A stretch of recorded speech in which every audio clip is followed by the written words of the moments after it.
जिंदगी सतनाम। आज की हमारी सत्संग का जो विषय है वो बहुत प्यारा विषय है।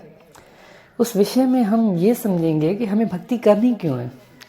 कल मैंने ये बता दिया कि भाई जो है प्रेम के मार्ग से हम उस परम सत्य को कैसे प्राप्त करेंगे, लेकिन करना ही क्यों है, क्यों भक्ति करनी है हमें, किस चीज़ की कमी है, इस विषय पे आज हम सत्संग करेंगे। बहुत प्यारा विषय है और एक ही विषय में बहुत सी बातें बताई जाएंगी जिससे आपके सारे भ्रम क्लियर हो जाएंगे। तो प्रथम हम बंदगी करते हैं। बंदगी मेरे सदगुरु कबीर साहिब को बंदगी, बंदगी धनी धर्मदास साहिब को बंदगी, बंदगी गुरु नानक देव साहिब, गुरु अंगद देव साहिब, गुरु भीखा साहिब, मलुकदास साहिब, गरीबदास साहिब, रेवीदास साहिब, अचलू राम साहिब, दादूदास साहिब, बन्नानाथ साहिब, रोयल साहिब, बुल्ले शाह सरकार, मेरे सदगुरु विशनदास, सदगुरु प्रागदास, सदगुरु गिरदाईदास साहिब को बंदगी, सर्वे संतों को बंदगी, सकल हंस को बंदगी, साहिब बंदगी सतनाम। तो विषय था कि हमें भक्ति करनी क्यों है।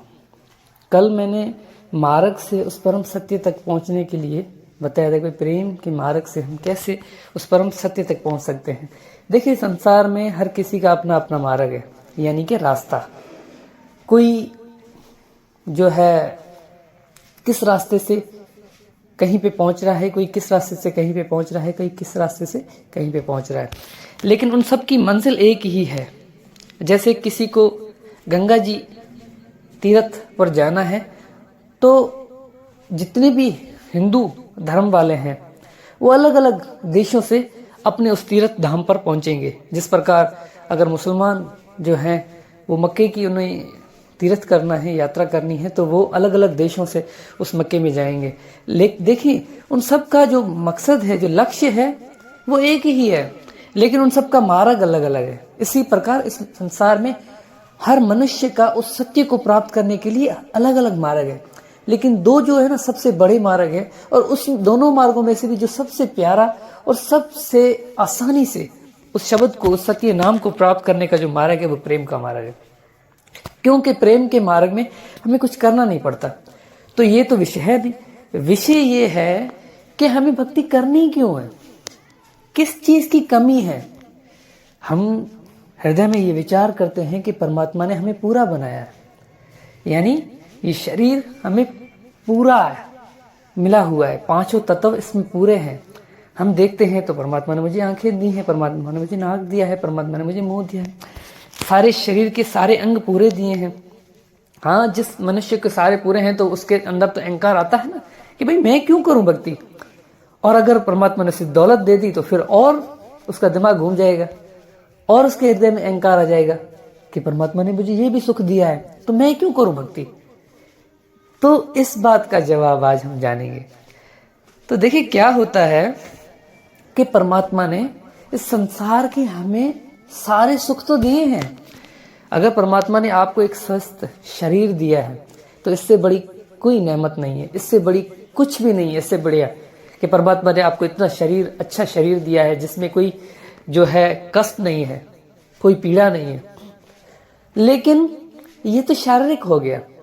और मानसिक क्या होता है, जैसे हम आनंदित हो जाएं, कोई चीज हमें मिल जाए, उसका रस लें, वो मिल जाए, हम कहेंगे यार ये मुझे बहुत आनंद आया। जैसे किसी को किसी प्रकार का भोजन खाना हो, उसके मन में उसकी ख्वाहिश हो कि मुझे ये खाना है, और जब वो खाए तो उसका आनंद मिले, तो ये मानसिक है। यानी ख्वाहिशों को पूरा करना मानसिक है। शारीरिक दिखाई दे रहा है जिसको हम संसार में भोग रहे हैं। इन दोनों में अंतर नहीं है, एक ही चीज है, एक ही सिक्के के दो पहलू हैं। साहब कहते हैं ना कि मन और माया दोनों एक ही हैं। माया ये सृष्टि, ये संसार, ये शरीर, लेकिन जो शरीर को चलाने वाला है वो मन है।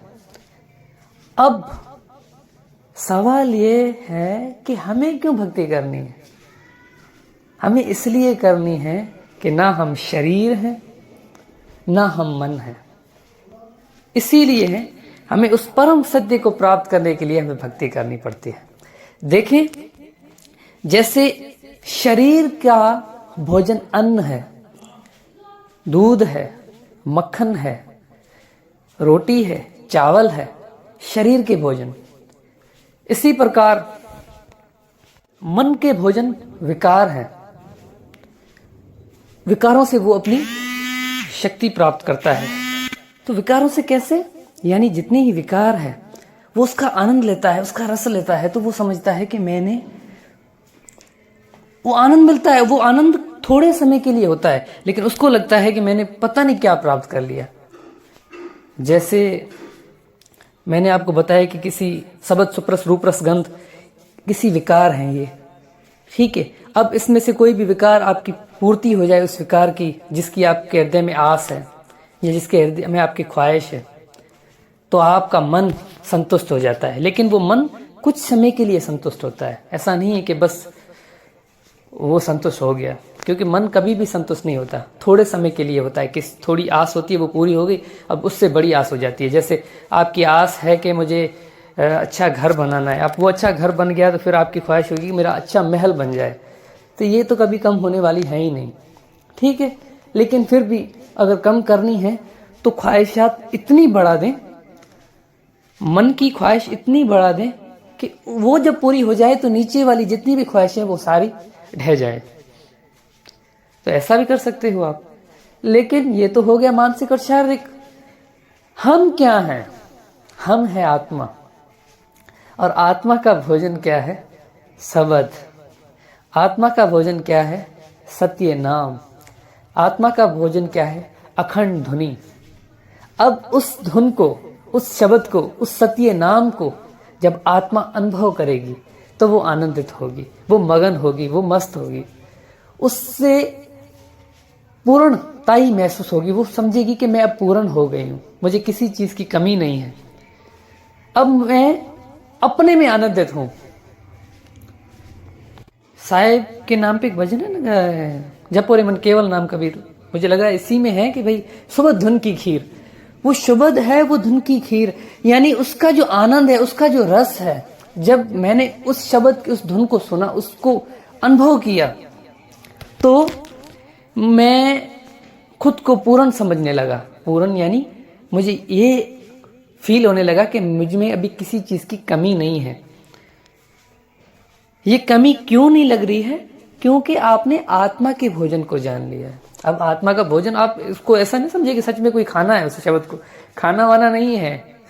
जैसे एक शरीर की भूख है, रोटी, वो रोटी खाते हैं तो उनमें एक एनर्जी आ जाती है, इसी प्रकार आत्मा अधूरी है।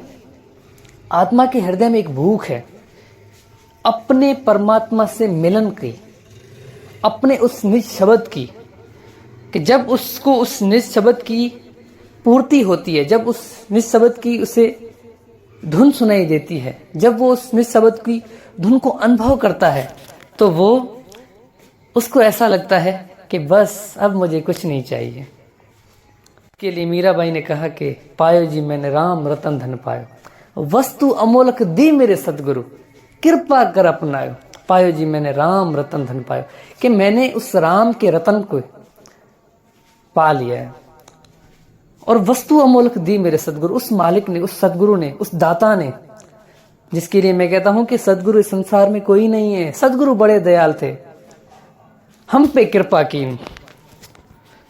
वो हम पे कृपा करने वाला वो सदगुरु, ये शारीरिक सदगुरु नहीं है जो हमें दिखाई दे रहे हैं, हम जिसको सदगुरु समझ के बैठे हैं।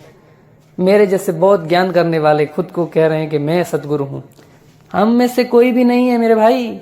हम तो दासों के भी दास हैं। जो सदगुरु हैं, उन सदगुरुओं के, जो साहेब ने जिन पर हाथ रखा है, जो गुरु हैं, उन गुरुओं के दास हैं। क्योंकि दास हमारी क्या औकात है, हमारी क्या मजाल है कि साहेब खुद को दास कहता है, तो हम तो उसके दास के भी दास हैं। तो यही कहने की बात है कि सतगुरु ने उस वस्तु का अनुभव करवाया। मैं हमेशा कहता हूं कि परमात्मा ने, उस सतगुरु ने ये बहुत अच्छा किया कि उसने शब्द, उस सत्य नाम, उस अखंड धुनी को अपने पास रखा, यानी अपने कंट्रोल में रखा। जिस पर सदगुरु की मेहर होगी, उस मालिक की दया होगी, कृपा होगी, वो ही उस शब्द को, धुन को, उस अखंड धुनी को, उस सार शब्द को, उस निज स्वरूप को अनुभव कर सकता है, और कोई भी नहीं कर सकता है।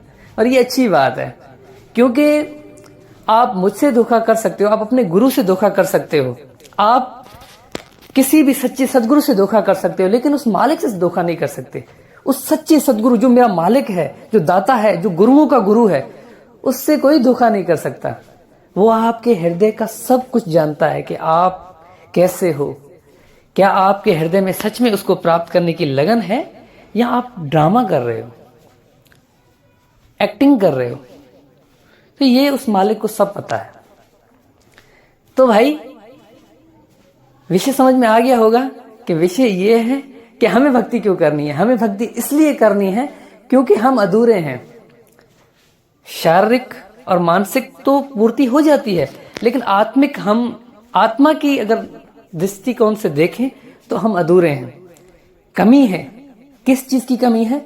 सुरत अधूरी है शब्द के बिना, आत्मा अधूरी है परमात्मा के बिना।